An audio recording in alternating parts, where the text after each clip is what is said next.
আর আমি জাস্ট দুইটা প্রশ্ন বা আমার জিজ্ঞাসার জায়গা, সেটা হয়তো আপনারা যদি উত্তর দেন, যে একটা তো আমি বলে ফেলেছি যে ইন্টারনেট কেন বন্ধ হলো, এই বিষয়টা আমি আসলে সুস্পষ্ট জবাব চাই।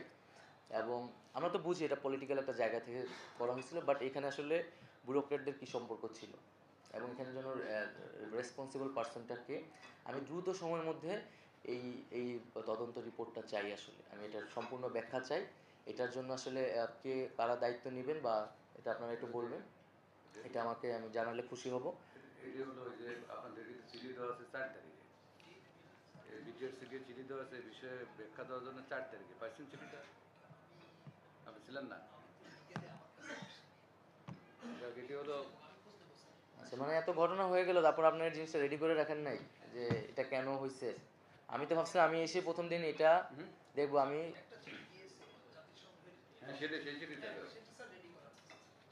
আচ্ছা, জাতিসংঘের জায়গা থেকে না, মানে আপনাদের প্রশাসনের জায়গা থেকে, যে আমি এটার ব্যাখ্যাটা জানতে আসলে কি হয়েছিল, একদম যেটা সত্য, যেটা যদি মন্ত্রী সাহেবের অর্ডারে হয়ে থাকে সেটা আপনারা বলবেন, যেখানে ব্যুরোক্রেটরা যদি যুক্ত থাকে বা তাদের অপারগতা থাকলে সেটা আপনারা উল্লেখ করবেন।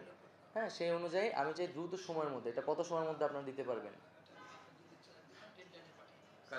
কত ডেডলাইন দেওয়া ছিল? আপনারা আগামীকালের মধ্যে পারবেন? হ্যাঁ, পারবে। ঠিক আছে, তাহলে 24 ঘন্টার মধ্যে আমাকে একটা অন্তত প্রাথমিক ব্যাখ্যাটা আপনাদের প্রতিষ্ঠান থেকে আপনারা আমাদের কাছে আর কি এটা হাজির করবেন। আর দ্বিতীয়ত হচ্ছে যে ইন্টারনেট ইন্টারনেট বিষয়গুলো পপুলার ডিমান্ডস, আমি আসার আগে যতটুকু মানুষের সাথে ইন্টারেকশন করেছি আপনারা হয়তো আরও ভালো বলতে পারবেন, যে ইন্টারনেটের দাম কমানো নিয়ে কথা আছে।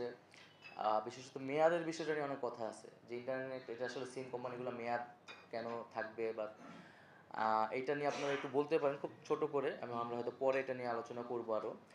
আর আরেকটা হচ্ছে ইন্টারনেট এই ঘটনাগুলোর আগে যেই স্পিডে ছিল, এখন কি সেই স্পিডটা আবার ফিরে এসেছে কিনা?